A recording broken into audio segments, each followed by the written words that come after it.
The Target 12 investigators continue your in-depth coverage of President Trump's tax returns. The New York Times investigation into Trump's taxes cited a 1973 report in the Providence Journal that exposed then-President Nixon underpaid his taxes. The report by the late Jack White prompted this memorable response from Nixon.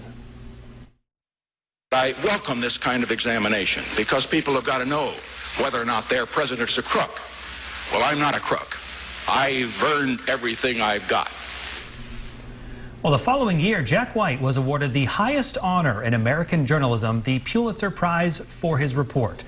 Jack would later come to 12 News as our chief investigative reporter until his death in 2005. And of course, he is the father of our very own Tim White, now our chief Target 12 investigator. And Tim, we know here in the building this story very well, but this was 47 years ago now. Right. So can you remind folks at home exactly what your dad uncovered? Well, Brian and Kim, in many ways, the lead in Dad's story was very similar to the one in the New York Times, and that is Richard Nixon paid just over $700 and $800 in taxes for the 2 years while he was in office, 1970 and 1971. What's often misreported about that story is Dad did not obtain President Nixon's actual tax returns. An IRS source gave him tax data, which showed the president claimed massive deductions to pay so little in taxes. Now, a congressional investigation later revealed those deductions were illegal, and the president was forced to refund the government nearly $500,000 in back taxes. And you have to keep in mind that this was at the same time as the Watergate break-ins, but that whole investigation was complicated and confusing to a lot of people.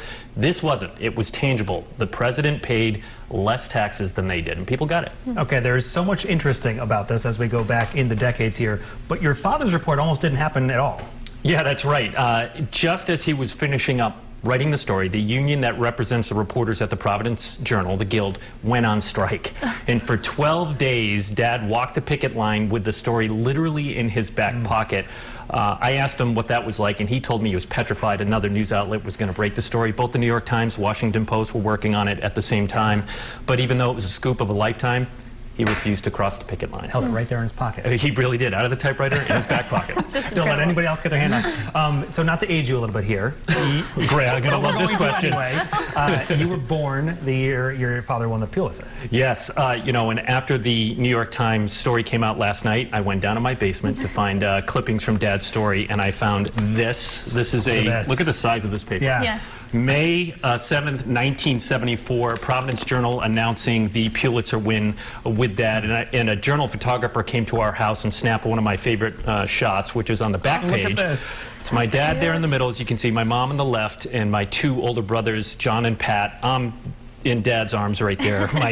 My sister Elizabeth wasn't even born yet. Now, obviously, the story was a defining moment in Dad's career, and it amazes me. Nearly 50 years later, we are still talking about this one. And Tim, I've got to ask, did he ever reveal his source for the story?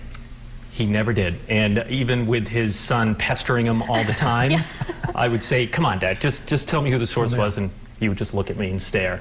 That was a no. That's where you get the stare. That's right. Oh, I got the stare. Oh, yes. It's frightening. Genetic there. Well, Tim, thank you so much. And of course, that story prompted every president since Nixon to release their tax returns. President Trump was the first to decline to do so. Tim, appreciate you being here sharing that. A lot of fun. Thank you. Thanks so much.